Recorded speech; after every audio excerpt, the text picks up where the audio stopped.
Give me a break. Wait, you're getting nervous, man. Oh, wow, I'm sorry.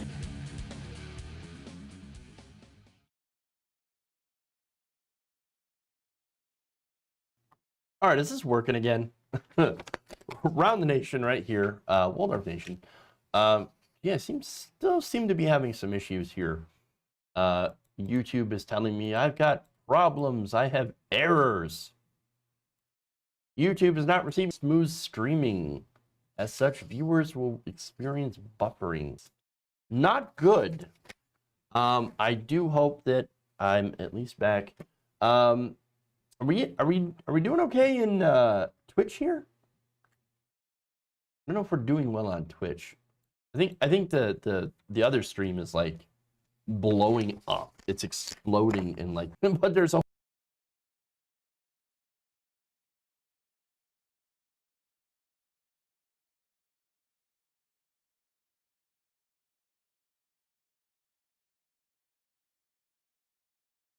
only like one provider here.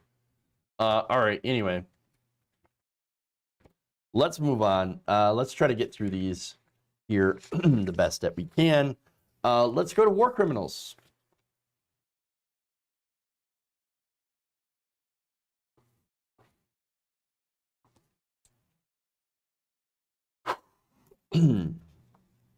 Is on a pardon spree.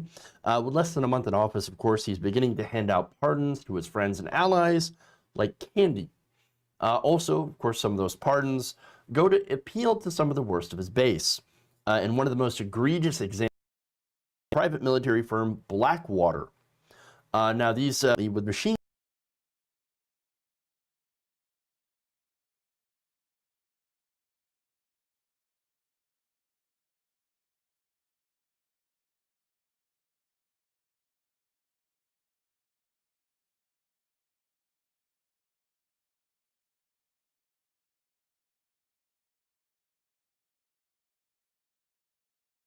guns, grenade launchers, and a sniper on a crowd of unarmed people in the square of the Iraqi capital that is known as the Nassour Square Massacre. So Slough, Liberty, and Hurd were convicted on multiple charges of voluntary and attempted manslaughter back in 2014, while Slant convicted of first to about 30 years in prison each, to which they will not serve because, you know, promised to pursue a fresh prosecution, which then succeeded in Blackwater guards while riding in his father's car.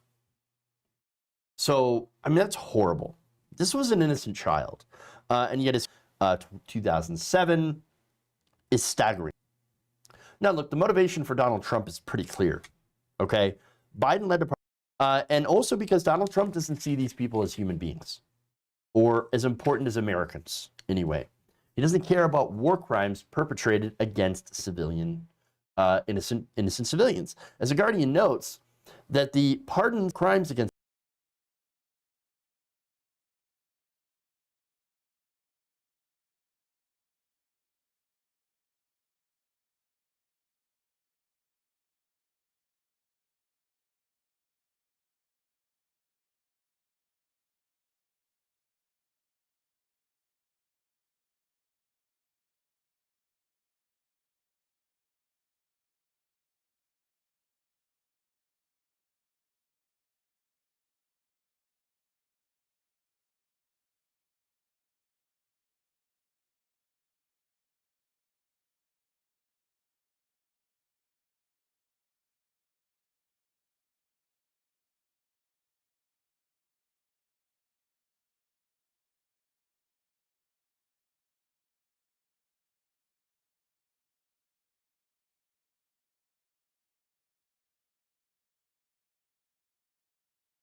non-combatants and civilians in war zones.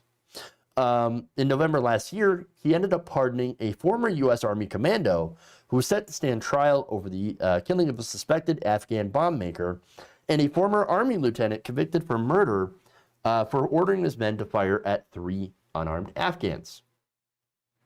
Prosecutors asserted the heavily armed Raven 23 Blackwater convoy launched an unprovoked attack using sniper fire, machine guns, and grenade launchers. The U.S. government said in a memorandum filed after the sentencing, none of the victims were an insurgent or posed any threat to the Raven 23 convoy. The memorandum also contained quotations from relatives of the dead, including Mohammed Kanani, the father of the 9-year-old boy that was shot and killed. That day, my life changed forever. That day destroyed me completely, Kanani had said. Also quoted in the memorandum was David Boslago, a retired U.S. Army colonel who said the massacre was grossly excessive use of force and grossly inappropriate for an entity whose only job was to provide personal protection to somebody in an armored vehicle. Boslago also said the attack had a negative effect on their mission, an adverse effect, and it made our relationship with the Iraqis in general more strained. Well, that tends to happen when you shoot innocent civilians. When your armed mercenaries go and shoot unarmed civilians. Now, one more thing to note here, and this is what's really important. This is another reason that Donald Trump issued this pardon. Eric Prince. Now, Eric Prince is the brother to Betsy DeVos. Eric Prince ran Blackwater. Eric Prince has had a lot of dealings with Donald Trump, very pro-Trump, in fact. The New York Times reported in May of 2018 that Prince arranged an August 2016 meeting in Trump Tower, attended by himself, Donald Trump Jr., George Nader, Joseph Mall, during which Nader reportedly told Trump the Crown Princes of Saudi Arabia and the UAE were eager to help his father win the election. Ah, yes, that foreign interference. Wonderful. The Special Counsel investigators have examined a meeting around January 11, 2017 in the Seychelles that was convened by UAE Crown Prince Mohammed bin Zayed Al Nahyan, known as MBZ, in which Prince attended. Also present at that meeting were Nader and Kirill Dmitriev, CEO of state-owned Russian Direct Investment Fund, who has close ties, of course, to Vladimir Putin. UAE officials reportedly believe that Prince was representing the Trump transition, and Dmitriev was representing Putin. Washington Post had reported on April 3rd, 2017, that American, European, and Arab officials said the Seychelles meeting was part of an apparent effort to establish a back-channel line of communication between Moscow and President-elect Donald Trump.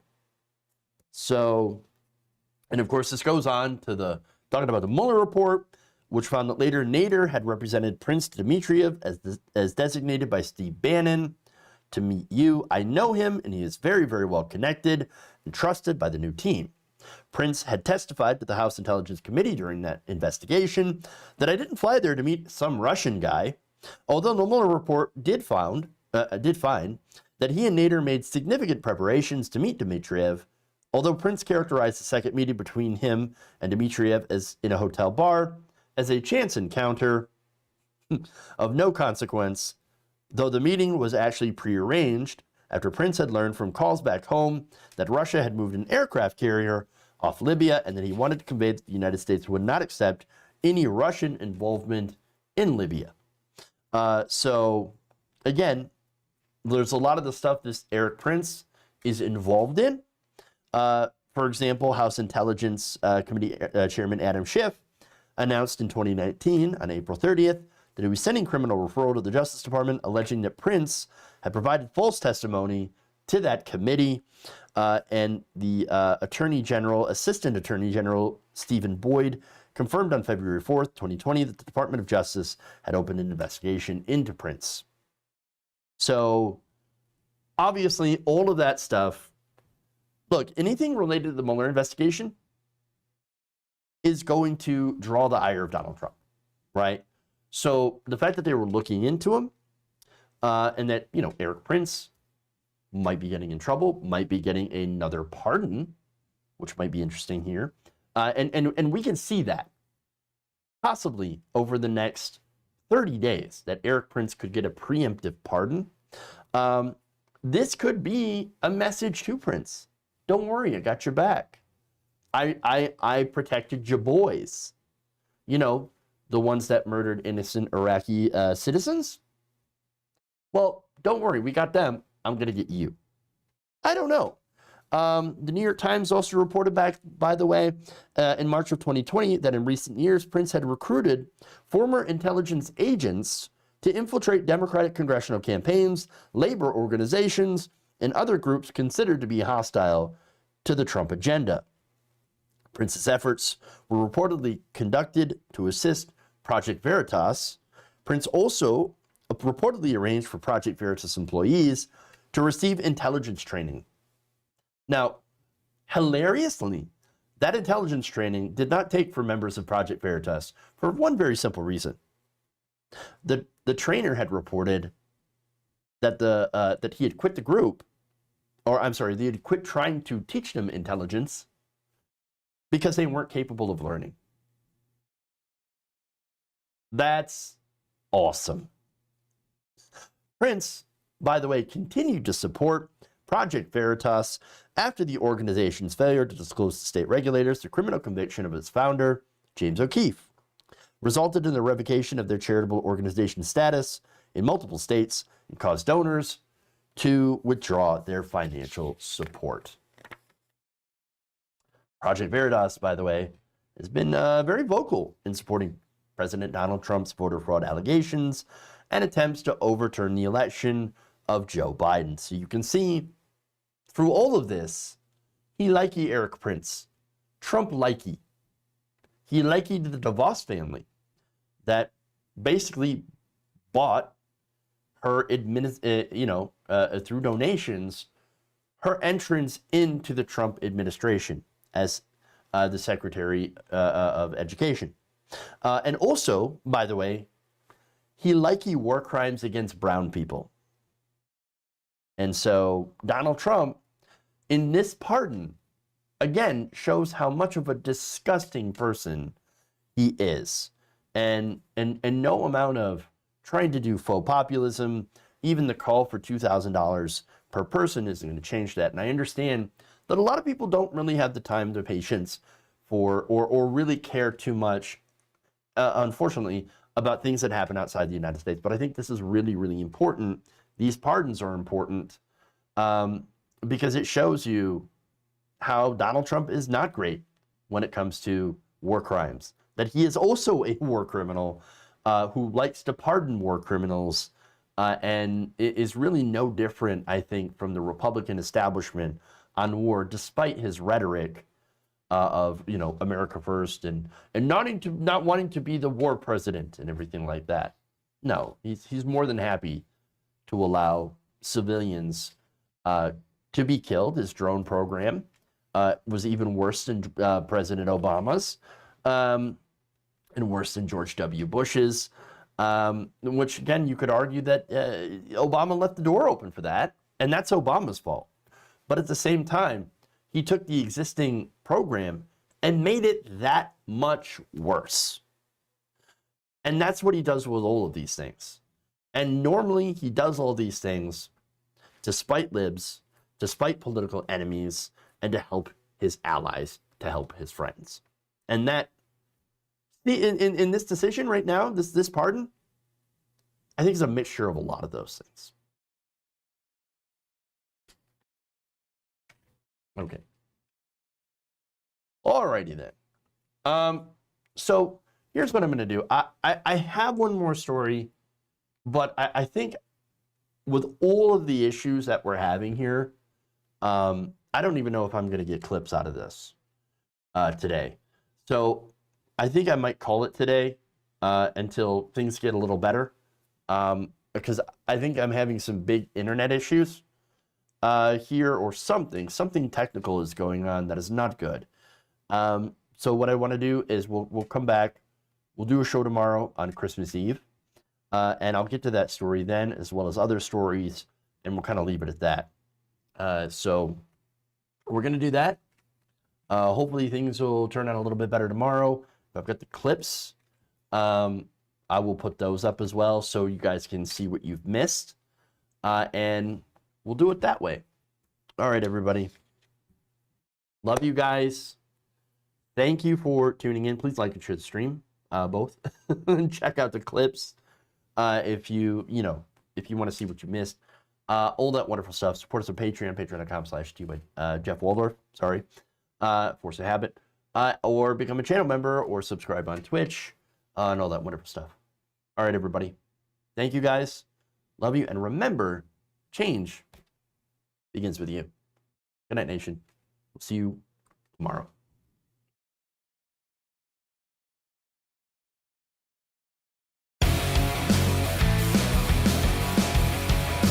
Tolerate.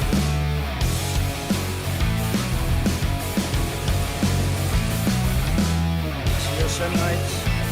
Thailand.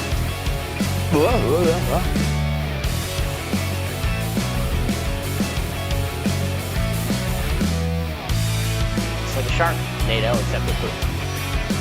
I have not loved this conversation. Please clap.